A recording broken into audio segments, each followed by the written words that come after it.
Hey, everybody. Hey, what's cool, everybody? Man, you guys are already in here chatting it up. I know. Hi, What's up, Emma. Hi, Kevin. Rudak and Kevin and Keith? Carrie Kevin and Carrie, hey. and Mark. Hi, y'all.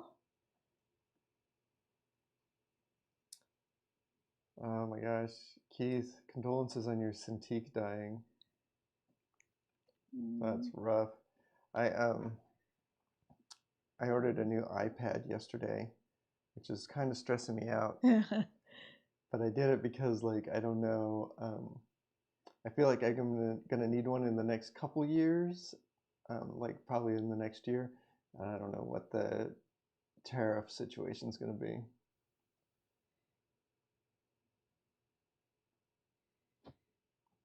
Hey, congratulations on a good show, Rudak. That is awesome. I hope your cat keeps feeling better and better. Yeah. Hey, Seth. Yeah, we're back in the studio. It's kind of not. It's not done. Y'all can probably hear the echo. I didn't notice it until sitting here, really paying attention. But yeah, there's not everything's in here. We don't have enough for a studio tour. Yeah. I don't even know if we're going to be ready to do a tour next week. I hope so. Because the heater guys aren't coming until the week after that. So you're gonna keep it pretty sparse? Yeah, there's some stuff I'm probably not gonna move in until that's done. All right. We'll see. Oh my goodness! Is today number 100? Oh yeah, today's number 100. Happy 100, everybody! That's a lot. I did not think that I'd be. Well, I guess I didn't even think about it. I just started doing the live stream, and here we are. And I'm really surprised at how few we've missed. Yeah. We probably only missed a handful of weeks this whole time. Yep. Hey, Peter's here. Hey, Peter. What's up, dude? It's good to see you. We both noticed at the same time. Yeah, Kevin, my studio flooded. The hot water heater broke and wrecked the floor, and we had to tear up the floor and replace all the subfloor. And just a few days ago on Monday, they finished. And so I've been moving in and painting and all that stuff this week. Yeah, you just finished painting yesterday. No, day before yesterday. Day before yesterday? Yeah. Time goes by too fast. Oh, Mark, yeah, I was doing that earlier, but I wish there's got to be a way to do it for one click for the whole thing. That shit sucks. Mark is recommending going into, if you have an iPhone or an iPad, going into settings, Siri, apps, and then manually go into every app and turn off learn from this app, which is, I guess Apple's going to use it to train their Siri AI or whatever. No, Tugboat Tibbs is not going to miss the repair guys. No, she is so much happier, but she is frustrated that it's not that the moving back in hasn't happened fast enough. Yeah, she was the day we finished painting and we took like all the paper and plastic up off the floor and everything, and it was sort of a normal room for the first time in a month. She was so happy. She was just like tearing around the room. It turns out this chair got pushed too far against the wall and I'm scratching your paint off, I think, just by sitting in the chair. Hey, thanks, Dolly88. So you'll get to hear the sound of furniture moving. You get a real world experience of what's going on right now in the studio. Hey, so I am too tired to do much drawing today, but I have gotten a couple books in the mail that I thought it would be fun to flip through with you guys. Somebody on BlueSky was posting that they picked this up on eBay for $30. And so I popped on eBay and did a search for Bravo for Adventure, and somebody had like 10 of these. and they were selling them all for $30. And it is a very fun one because it's just got so many like pencil pages that are like he's got the lettering blocked in, but he never finished. And additionally, there's this page where he's repeated everything here. It's like these are 3 different attempts at the same page, where it's like this whole thing to introduce the character Jesse Bravo. Wait, he drew it from scratch all over again, or is it like different coloring techniques for the same? They're completely different drawings. Oh wow! Yeah, this is a photostat.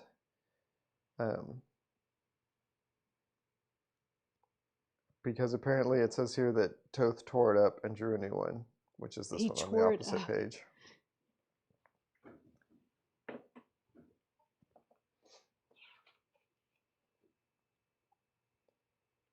Yeah, Mark, me too. Seeing the different changes. Like you can see he had this idea of having the guy standing there and didn't like the composition or something. So he tried it again here, which is basically the same, the same pose for Bravo. But like, truth be told, this is pretty boring, especially compared to this one where he's like leaping out of the airplane. Mm-hmm. Much more dramatic. Do you think that's the final one? That's a really good question. Let me see. So in the back here are, yeah, I think this is the one that they used. So in the back are coloring guides. And as far as I know, this was really only published in France. Maybe it's been published officially in the US since here, but it was originally only published in France. I think. I could be totally wrong about that. But what's interesting is, so you can see this first section is color comps by Toth, and then here it picks up with colors that were approved by Toth but done by some French colorist. And it looks like the French ones, they went with this art and not this art. And it looks like they are doing the blue line thing, where it's painted probably in gouache underneath the acetate for the black line. We can look at this in more detail, but it's really hard to tell if these are the colors that Toth intended, because if he was using like alcohol markers, it's likely that a lot of the colors completely gone or changed enough that doesn't make sense anymore. They fade pretty quickly? Yeah, they can. Some of them are really color fast and others are not color fast at all. But man, these French colors are like great. Like this page is totally my jam. It's just such a tight limited palette. There's like basically 3 colors. There's like this brownish color and yellow, and then little touches of this purpley gray throughout. That's good. That's the good stuff.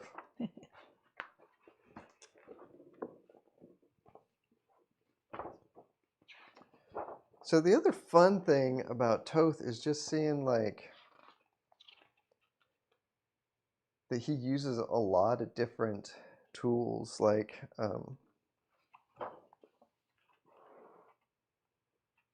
this page looks like it's mostly brush, but maybe a little bit of nib. But also like there's some stuff like here, it looks like it's done with a marker or a micron or something like that. And then his lettering is always done with I don't know. I used to know what he used for the lettering. It's something very cheap, a felt tip pen that just makes a really good line like that.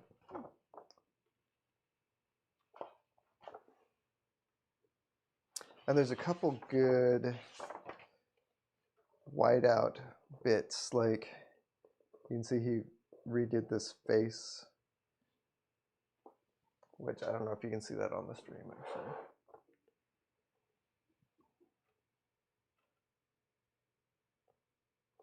You can see the whiteout, and then it rubbed on probably the back of some paper and got dirty.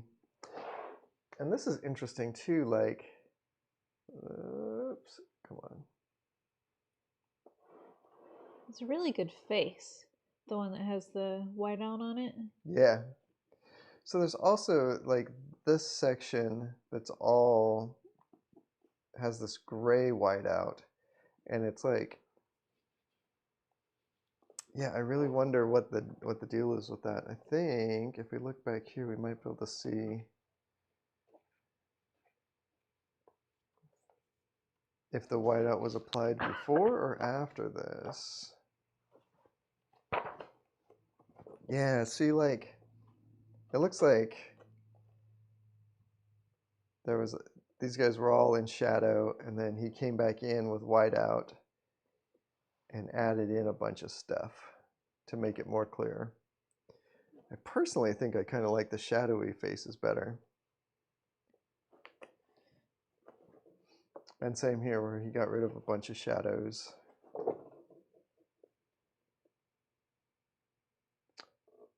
It's interesting. I really wonder what the thought was. And I don't know a lot about this series or this this book, but it looks like I don't know. It's just really interesting how there's like one or two stories in here that look finished, and then there's a bunch of pages in here that are like this, where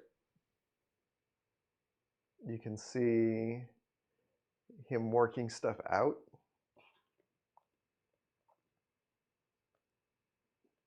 And he's like inking this with, this kind of looks like a nib to me, but it could be like a rapidograph or something. Kind of thick lines. Reminds Peter of Milton Caniff. Yeah, big time. Like this is definitely like, because it's like an airplane flying.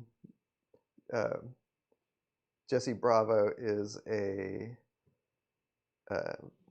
he's a pilot, and he works for Hollywood doing stunt stuff, but then he also is like I forget what they call it, where you can just hire him to fly you around. Oh, he's a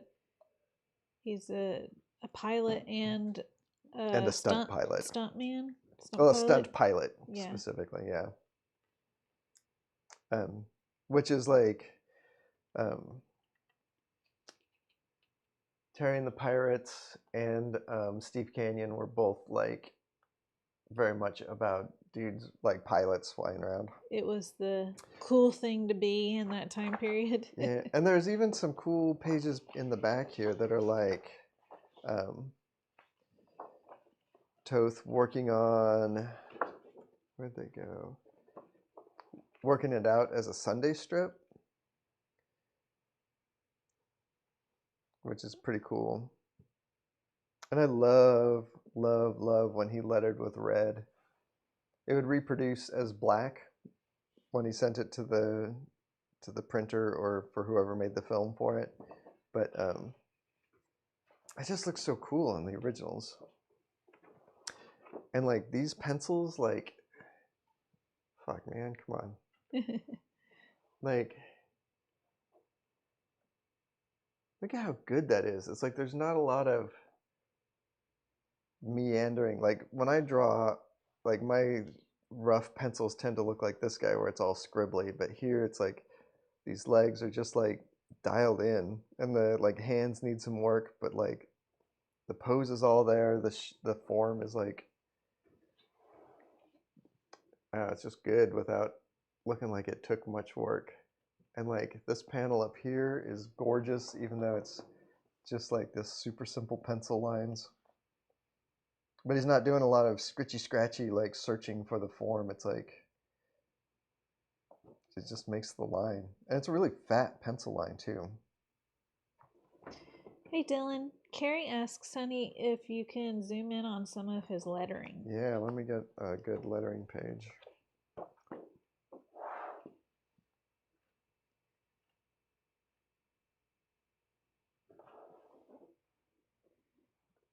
I like his sound effects on that page too. Yeah. It's really, yeah. His lettering is some of the best I've ever seen, I think. You chose a great panel. And his sound effects are lovely too, although they tend to look a little bit corny to me.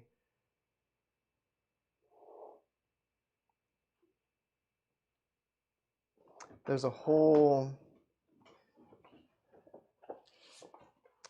story he does in here that's like Bravo getting bonked in the head by a propeller, and then he just has like a psychedelic dream sequence that goes on and on. But it's got some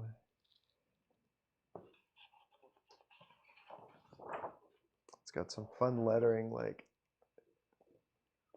these panels. They're just boom, kaboom, boom, boom.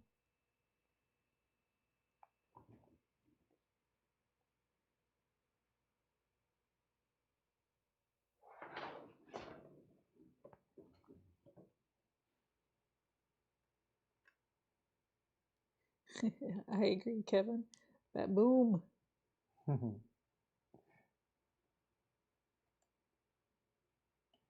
you remember the short Christmas story Brian Hurt did for The Sixth Gun? It was released in that wide Sunday comic story format, which made it easy to read on a computer screen. But the dimensions were carefully selected so that when two were stacked, it became a standard US Comics page size. Oh man, I have a vague memory of that. I don't remember it exactly though. That's a great idea. Mobius did that with a lot of Blueberry books, where it was like drawn on two different pieces of paper. Like some of his like early to mid stuff, you can see there's always a panel gutter right in the center of the page.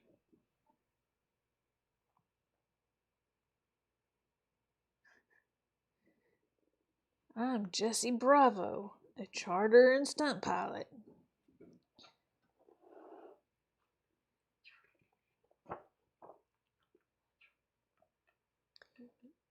Yeah, and this is fun. A giant fly swatter going after his airplane. This whole series of pages are pretty great. Yeah, it's really fun.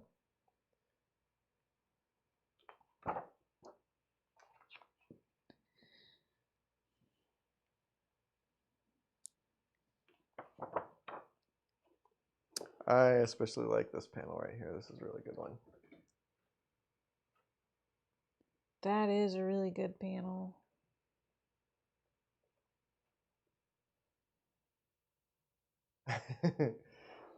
Batum. He kicks a baby? I missed that one. It looks like that. So he sees, like, I thought it was a baby also, but it's revealed on the next page that it's this guy kicking Bravo. Okay. But yeah, it looked like a baby was being kicked. Yeah.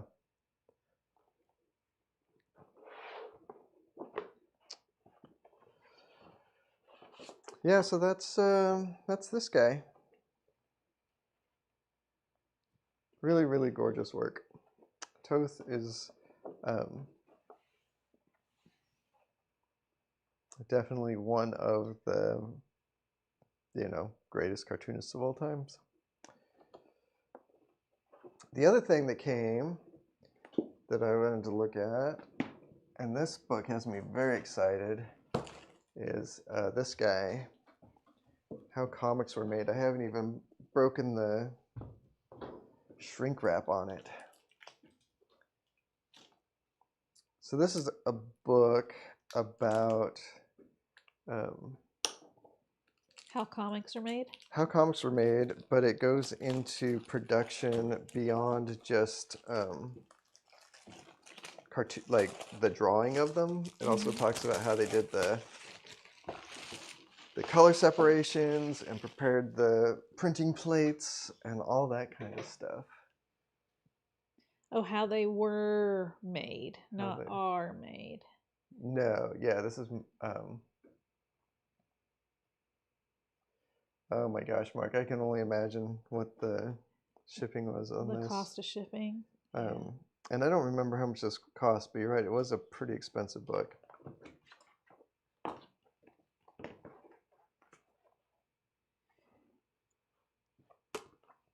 It's a pretty niche book too. It's like I could not, I'd have a hard time seeing anybody normal wanting this book, just cartoonists.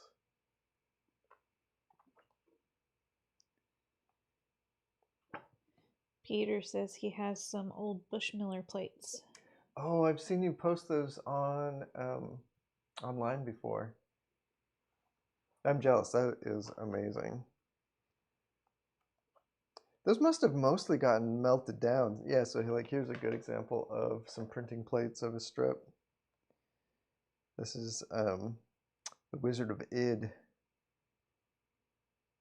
And probably most of the places would make the plates in lead and then melt them down and reuse them again. Yeah, they are probably toxic. Yeah.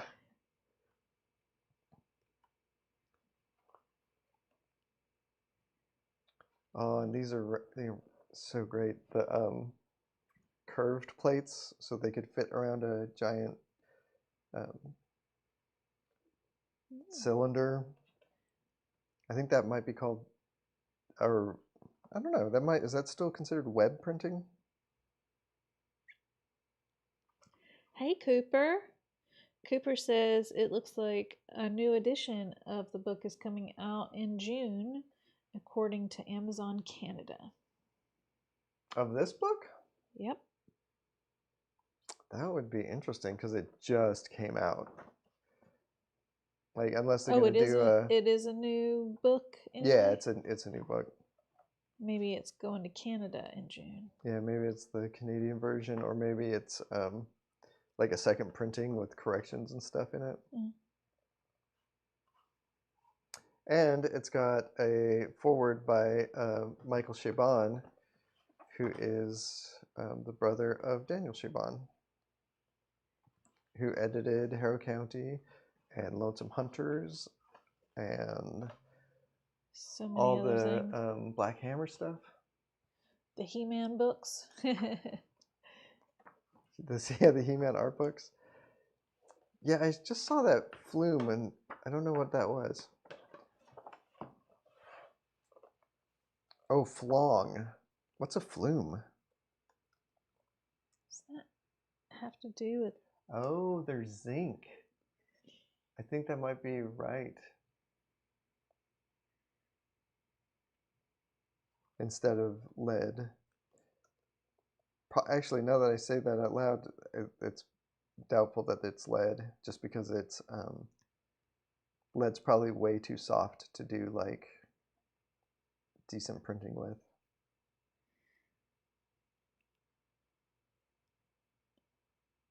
Oh, flong.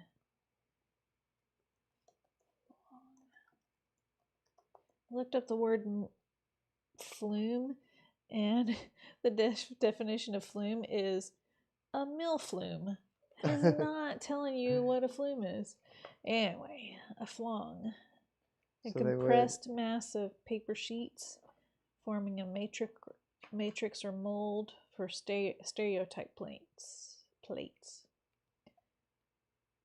A paper mache mold used to create a stereotype. Oh, it's a flexible paper mold created from a metal plate. Metal plate cast in lead alloy from a flong. Oh, so they would make a metal plate out of zinc, then make the flong off of the zinc, and then make a stereo. It says it's a lead alloy. Yeah, I'm learning that stereotype isn't like has a different etymology, like an older etymology than the way that we use it nowadays. Yeah.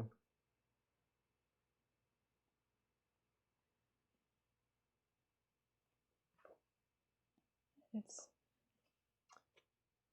stereotype is printing by means of a solid plate of type. Man, this is going to take some like digging into because this looks so great. Hi, Tugboat. Hi, if... Bovie. Hi, Seth.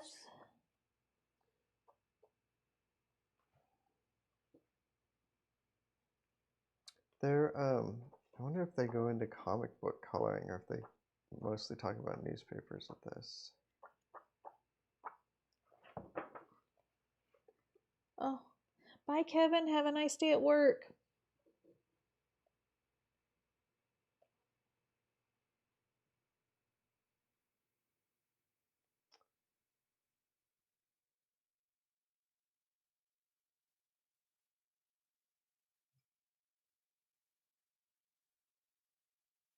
Oh, they're going to do a different edition. Oh.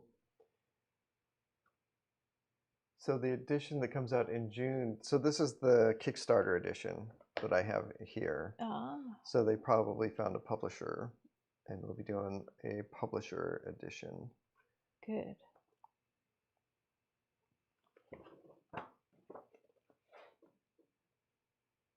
Oh, it'll be... Oh, that's fun. They got some Michael DeForge stuff in here. And some Eleanor Davis for the nib.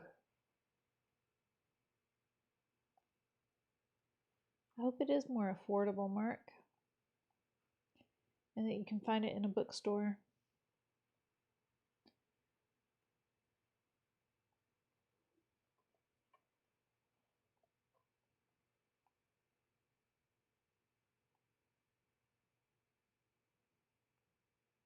Seth is asking about you lettering out of Alcatraz.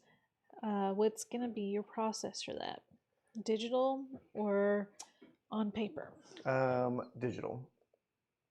I would love to do like a hand lettered comic one of these days, but it is like doing the lettering itself isn't very time consuming, but any corrections or edits or anything like that are incredibly time consuming. Right. So yeah, I'm kind of just a chicken. I don't know if I can do that. 88. Have a good night or have a good day. Yeah, take it easy. It was good seeing you.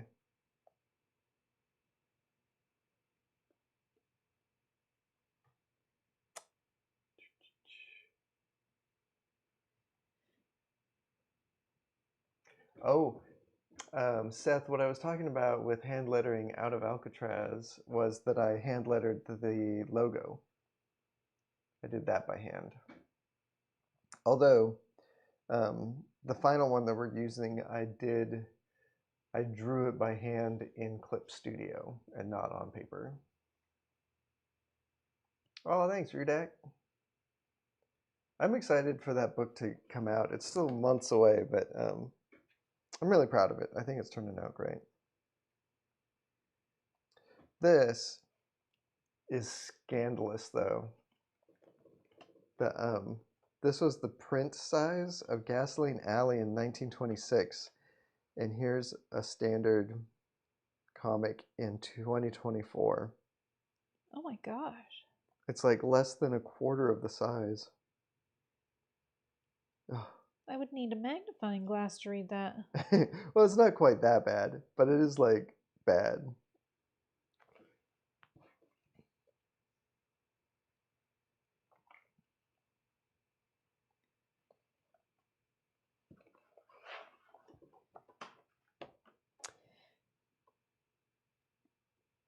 So one of the like processes that is so under-recorded for making comics is the coloring process for comic books.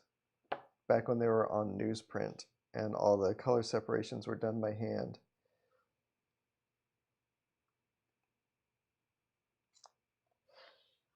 And I think this will have like some of that info in here, but I also think it was maybe a fundamentally different process than doing newspaper strips. Carrie, Tyler did get the email, and we've been talking about how to respond, so he'll be responding very soon. Oh yeah, Carrie, I'm so sorry that I haven't replied to you. We yeah, I've just been really focusing on trying to get the studio set up again, which is gonna take forever. And thank you so much for the invitation too. Yeah. It's very nice.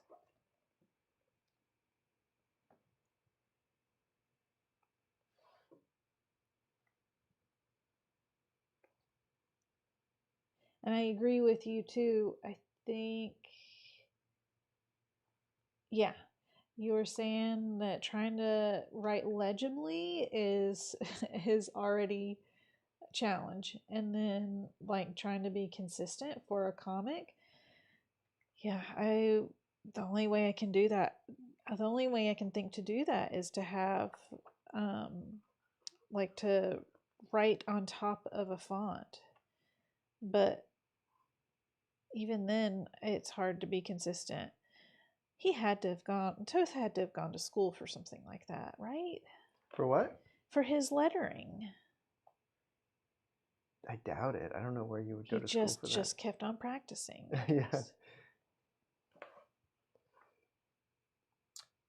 Yeah, this info about flongs is very interesting that I did not, that's a step that I was completely unaware of. I wonder if they could recycle those or if they had to just, if it was like a one-off, a single use.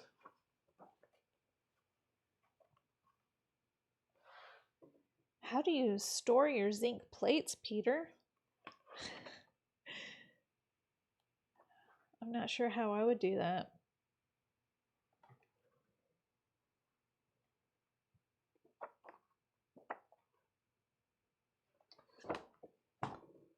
So that's how comics are made. Seth's been practicing lettering every day. That's awesome. Oh, nice. I started doing that. Yeah, when I was still working at Sony, I got into the habit of whenever I was waiting for something to render, I would I had a notebook and I would just sit there and practice lettering. And I did get way better, but still not quite where I felt like I could letter a book. One of these days, I'm gonna have to do it just because it looks so much better. Like it's so much work, but it does really look a lot better.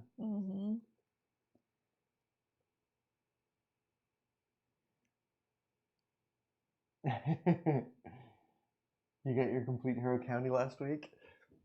That is amazing. Did the opening of the complete Harrow County. So did you record it on, or just you just opened it for yourself? I was thinking opening like the opening of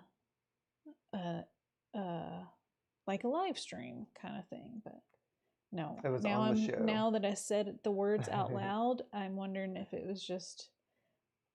Oh, it was on the show. Awesome. On splash Ignatz pages. Is so mean to Crazy, even though they're in love. Yeah, that's an abusive relationship. Yeah. My handwriting starts nice, then goes to shit. I should just get a font of my handwriting made. Yeah, like I think that's the one of the things with hand lettering stuff is just like keeping the energy up and keeping the focus. And I think that's my main problem with it, is that I like lose focus and spelling goes out the window and I skip words and all that kind of stuff.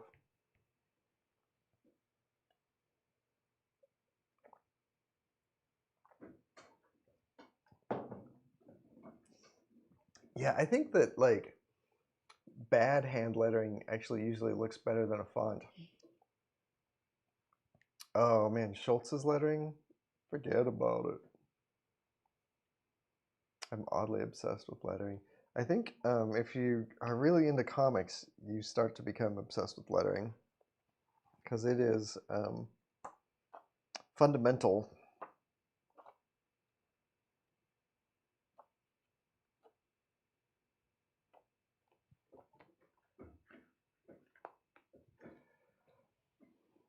Well, I think I might call it quits on that. This has been a long week. Maud's not been feeling good, so I did most of the moving in all by myself. Yeah, you did. And I learned how to move some big, heavy furniture all by myself. I was surprised. I know, I was very proud of myself. Yeah. Thank you, Keith. Bush Miller's lettering was great. Maybe a little bit dry. Yeah, you know, of course, the worst lettering in like all of comics is Little Nimoy. Or Little Nimoy, Little Nemo. And really, like, it's just like not good. But worse than the lettering is the balloons that he puts him in. Like, that's just like awful.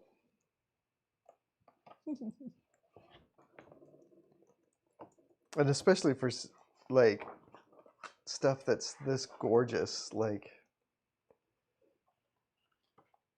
to then just drop the ball with the lettering is embarrassing.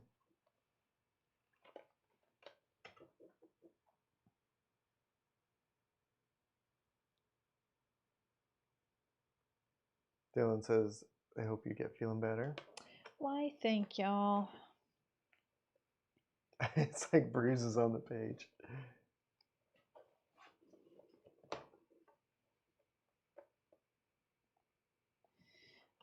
I would have a hard time reading with different fonts for each character. Yeah, it can be tricky. They do it in Pogo though, right? Yeah, yeah. Do you get used We to talked it about after that a a little while? bit. Did you like... I guess so. There's some of them that take longer. Like it's the stuff in Pogo. Half of it is because it's all so much of it is written in oh yeah, in the dialect. accents. Yeah. Yeah, that it's like that's sort of the harder part to read. So when they do the dialect on top of the fancy fonts, it can be really tough sometimes. Mm-hmm.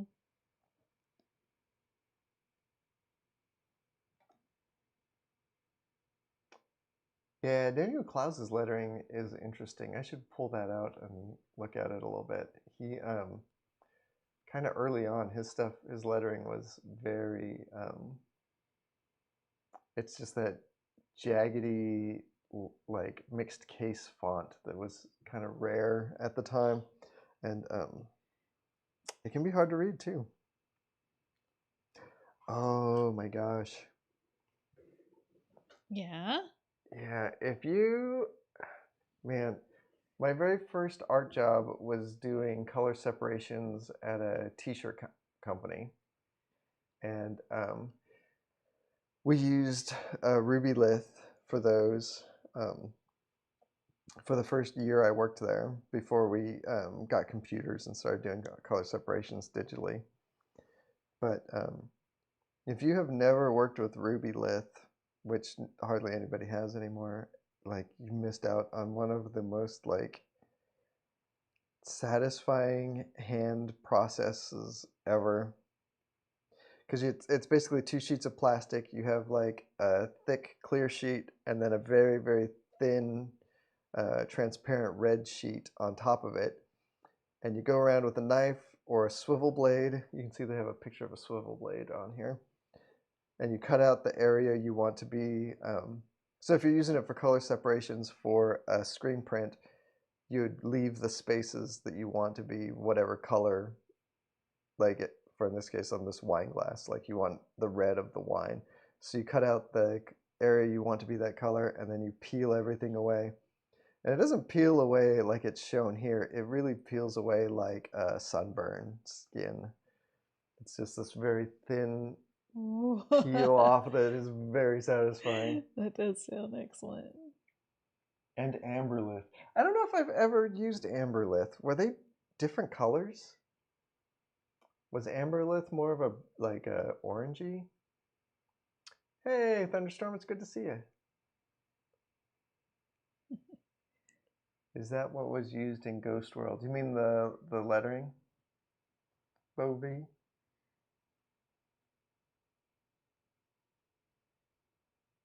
Hey, hey.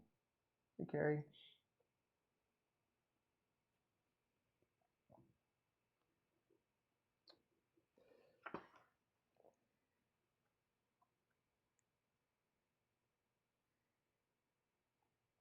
Hi, Bruland. Oh. What? This is just like, this is something I have often wondered about, exactly how they did this, but You're zoomed in really close. I'm zoomed in really close. That's okay. This is like, Okay, good. this is the shot right here. So this is like, to get this look, the color separations were done by hand, but they were done with multiple shades of amber and ruby lith. So like to get the shirt color, this red, is actually like 100% magenta. Where is it on this thing? 100% magenta and 100% yellow. So you'd have to do one color separation for the magenta, another one for the yellow, and you can see the pants are orange, so they are also that 100% or yellow, so that yellow extends into the pants.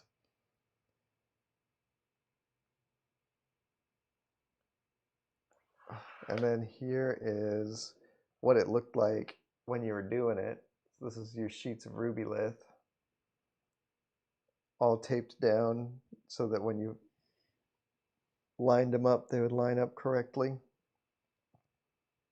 Wow. Yeah, that's a lot. A lot of work. A lot more time consuming, it seems like. Yeah. But I mean, without computers, like, how else were you going to do it? Right. Or at least, how would you do it and get these, like, perfectly flat, even colors? Mm-hmm. Like, you could do it with brushes or airbrush or whatever. People used a lot of gouache. Casein was really big until acrylic paint showed up.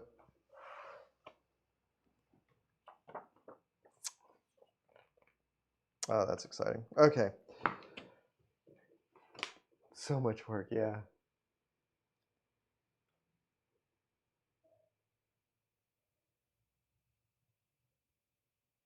Yeah, Keith, it's we're so spoiled by computers, but like this stuff was so I don't know. I really like I missed like the craft of pre-press because that's really sort of gone away. My very first job, like I said, was doing the t-shirts, and then I got this job doing graphic design at a place where we did pre-press too. So we would output film, and that was early 90s, which was still kind of early in the computer pre-press stuff. And it still had a lot of hands-on messing with film and doing, I forget what we called them. We used to do these color proofs where we would run the film through this machine that would like lay down a magenta film. It would like, we would expose it, and I don't even know what it was doing, but like all that stuff was really cool, and it's long gone. This was a great ad for the book. Yeah, I can't wait to dig in. I have been really excited about this for a long time, and it's exciting to finally get it. Oh, you know what? I did get some other stuff in the mail today too. Marie Anger, I bought a couple of her books.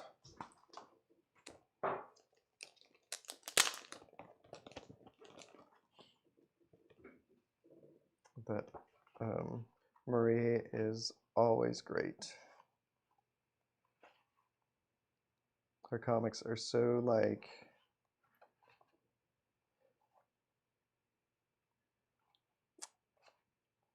she has just a shape language that I have never seen from anybody else, and it's very exciting to read.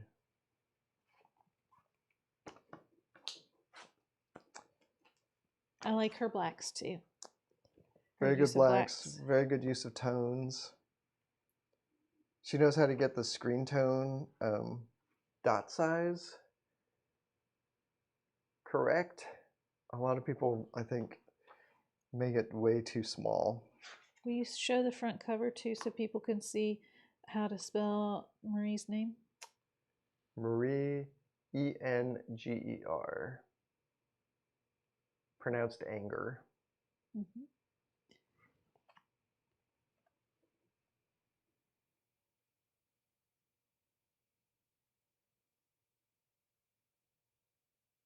Oh yeah, she did a bunch of great work on that hex treasury. Man, I don't think they're gonna keep doing those. I don't know for sure, but that would have been great if they'd done one of those every year or every other year, because that was a gorgeous book. But I think it almost killed Brian.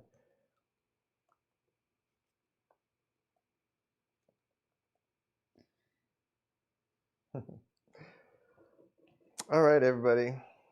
I am going to go see if I can get a little snack and then unwind, because tomorrow it's more moving. Yep. Can we do something with halftones sometime in a future show? Keith's asking about getting halftones right. I was talking about doing them digital. So yeah, we could talk about that though. I could pull it up and show you how I have done halftones. Like I did like a digital screen tones in the little backup story in the Lonesome Hunters for the Wolf Child. Yep. Thanks, Peter. Yeah, it's been it's going so slow, but I'm also like doing little like quality of life stuff as I move in, where like I've had this little power strip thing. Can I even show it? This little orange guy has been sitting on my desk for probably 8 years now, and I finally like put screws in the desk so that it would sit still and not go sliding around, which is great. And I'm doing it's just like doing all my cable management and stuff as I move in has been really nice. Oh, thanks, Thunderstorm. Glad you got to say hi too, Peter. And everybody else. It's always great to hang out with y'all. Yeah, thanks so much, everybody. And I really hope, well, I don't want to guarantee it. It'd be really fun to do a studio tour next week, but we'll see how far we will be doing a studio tour. Yeah. Whether it's next week or the following week, we'll have to see progress. First week in January at the latest. That could be a fun way to celebrate. Yeah. That's when I did the last one. So it'd be fun to do a 1 year later. Yeah. Mm-hmm. Oh, thanks, Carrie. It's really fun that everybody comes and hangs out. Yeah. Okay, everybody. go find the people you love and tell them how much you love them, and that you love you. and that you Tell love them you. that you love you. Yeah. Go get your loved ones and be like, I love me. And I love all you guys. Yeah. So I hope you have a great weekend and have a great week. And have a wonderful weekend, y'all. Bye. Bye, everybody. I love me too. I love me.